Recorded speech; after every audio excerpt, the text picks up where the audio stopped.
A Agência Nacional de Vigilância Sanitária aprovou nesta segunda o uso da semaglutida para a redução do risco de eventos cardiovasculares. Esse é o princípio ativo de medicamentos como o Ozempic, o Wegovy. De acordo com a Anvisa, o Wegovy agora é indicado para a diminuição do risco de problemas cardiovasculares como infarto e AVC, e o Ozempic poderá ser usado no tratamento de pessoas com diabetes tipo 2 e doença renal crônica.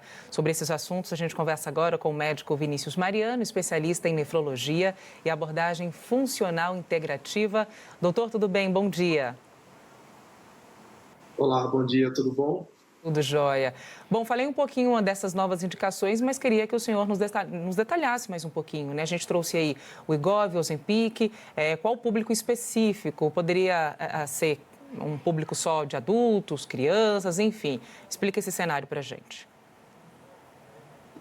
Primeiro, é importante ressaltar que a liberação da semaglutida, do análogo de GLP-1 para doença, para o risco cardiovascular é importantíssimo, porque a obesidade, o sobrepeso, todas as doenças crônicas e metabólicas. E para essa liberação em específico, a Anvisa ela focou diretamente em pacientes adultos com doença cardiovascular já estabelecida, como infarto, AVC, todas associadas a sobrepeso e obesidade. E o que a gente tem que ter na cabeça é que ela não é um medicamento somente para uso estético, mas é uma droga possível de ser usada para tratamento de pacientes com alto risco cardiovascular, mas a gente tem que ter na cabeça que não pode ser de forma indiscriminada, precisa sim de acompanhamento médico. A gente sempre fala por aqui, já a gente vai abordar com mais profundidade essa orientação. Agora, doutor, só para a gente entender, como é que a semaglutida ela age no organismo, qual a importância, né, da administração desse princípio ativo nesse processo do emagrecimento e agora com essa ampliação também de escopo do medicamento? A semaglutida ela é um análogo do GLP-1, que é um hormônio que a gente produz no intestino, e ela atua com o controle do apetite, aumentando a saciedade, isso facilita a redução de peso, mas o mais importante é que ela melhora o ambiente metabólico. Esse paciente ele reduz esses processos inflamatórios de baixo grau. Eu brinco sempre no consultório que quando o paciente ele corta a mão, fica quente, ele sente que está inflamado, mas com maus hábitos de vida ele acaba inflamando todo o corpo. Eu fiz o mestrado na Unicamp, minha linha de pesquisa foi inflamação, que hoje já é comprovado que doenças metabólicas elas evoluem com inflamação de baixo grau, sendo causa e efeito de doenças cardiovasculares. E quando a gente fala também me fugiu a palavra, princípio ativo, o princípio ativo da semaglutida, Isso. a gente também lembra da tirzepatida, que é o princípio ativo do Mounjaro, né? Quais são essas diferenças, doutor? São duas medicações diferentes, uma evolução da outra. O Wegovy ou o Ozempic, eles são análogos do GLP-1, que é um hormônio só, e são a semaglutida. Já a tirzepatida, o Mounjaro, ela é do análogo do GLP-1 e do GIP. São outros dois hormônios também produzidos no intestino que melhoram esse controle do apetite.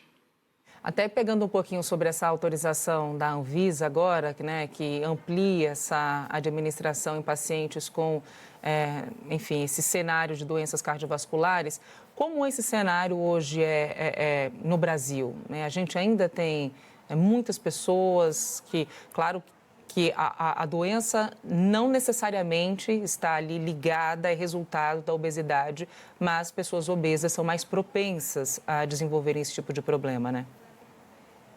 Isso é a doença cardiovascular continua sendo a principal causa de morte no país.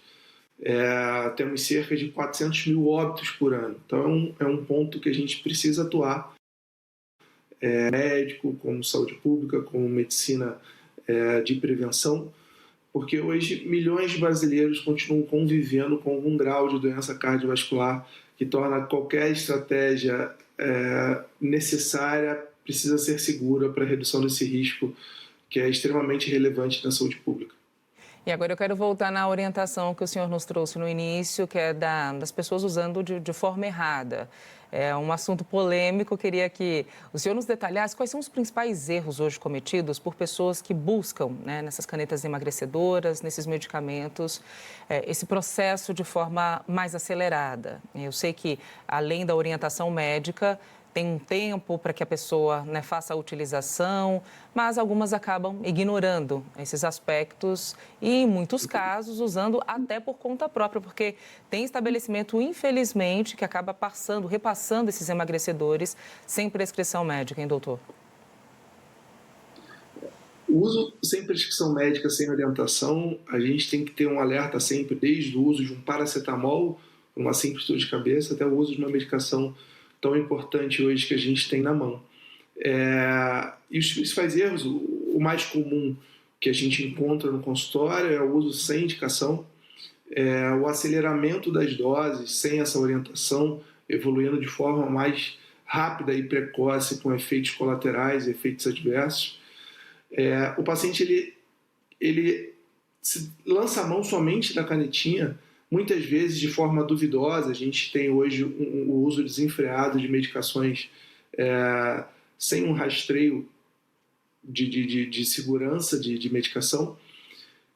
Mas esse paciente também não muda o estilo de vida, ele não inicia a prática de exercício físico, ele não melhora o padrão alimentar, os efeitos colaterais, o risco à saúde e reduz muito os benefícios do tratamento. Até ouvi uma reportagem aqui mais cedo, doutor, alertando dos problemas que podem ser gerados pelo uso indiscriminado da caneta, pelo uso sem orientação médica. E um dos problemas que podem acontecer é a pancreatite, né? Um dos efeitos adversos aí com o uso indiscriminado. Quais outros problemas podem vir associados com o uso sem orientação? A pancreatite é o efeito adverso mais grave que a gente tem, mas o mais importante, que esse uso desenfreado, sem orientação, sem acompanhamento, o paciente ele evolui com a perda de peso, por ele diminuir a ingesta calórica, ele acaba comendo muito menos. Com isso, a perda de peso, além de acontecer pela gordura, ela também acontece pela redução de massa magra. E isso se chama sarcopenia. É uma doença atual preocupante, especialmente em adultos mais velhos. Ela é caracterizada de forma progressiva, com perda de força, um risco maior de queda, um risco maior de evolução com doenças cardiovasculares.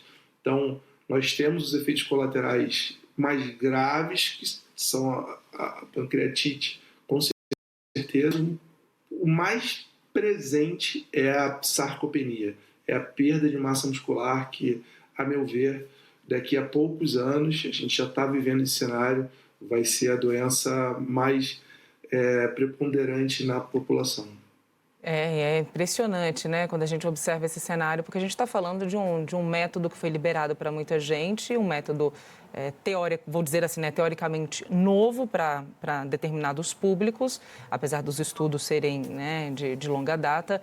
Quando você diz dessa perda de massa magra, tem muitas pessoas que inclusive dizem isso, né? Fulano emagreceu tanto, ficou com aquele aspecto de rosto magro, né? Aquele aspecto às vezes apático, sem massa no corpo. Exato, parece que envelheceu bastante nesse processo de emagrecimento.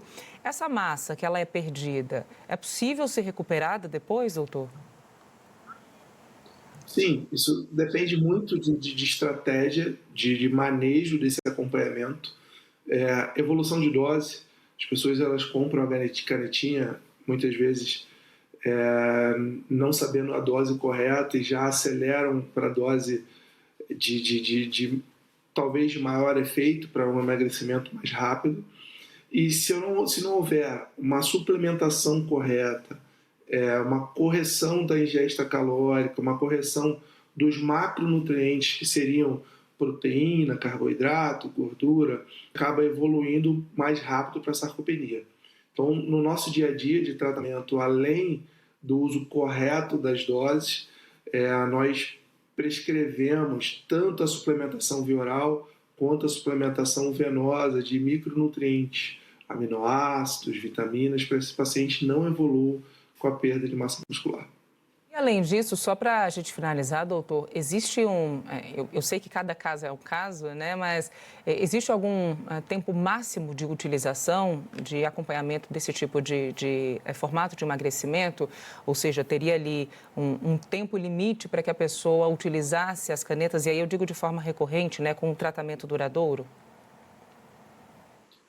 Um tempo máximo estabelecido cientificamente não tem. A gente acompanha a mudança de composição corporal, o controle dos sintomas mais metabólicos, o controle desses efeitos que a inflamação acaba levando a doença e risco cardiovascular. Muito se conversa hoje, muito se discute hoje sobre microdoses para manutenção tanto do peso corporal quanto da alteração metabólica, mas os estudos ainda não são robustos que comprovem o benefício da microdose do uso da semaglutida ou da tirzepatida, mas o que a gente precisa fazer é acompanhar esse paciente para saber o melhor benefício durante o uso da medicação e assim a gente tem um manejo desse tempo de tratamento. Perfeito, doutor Vinícius Mariano, especialista em nefrologia e abordagem funcional integrativa. Obrigada, viu? Ficaremos acompanhando essas discussões e até uma próxima por aqui. Bravo.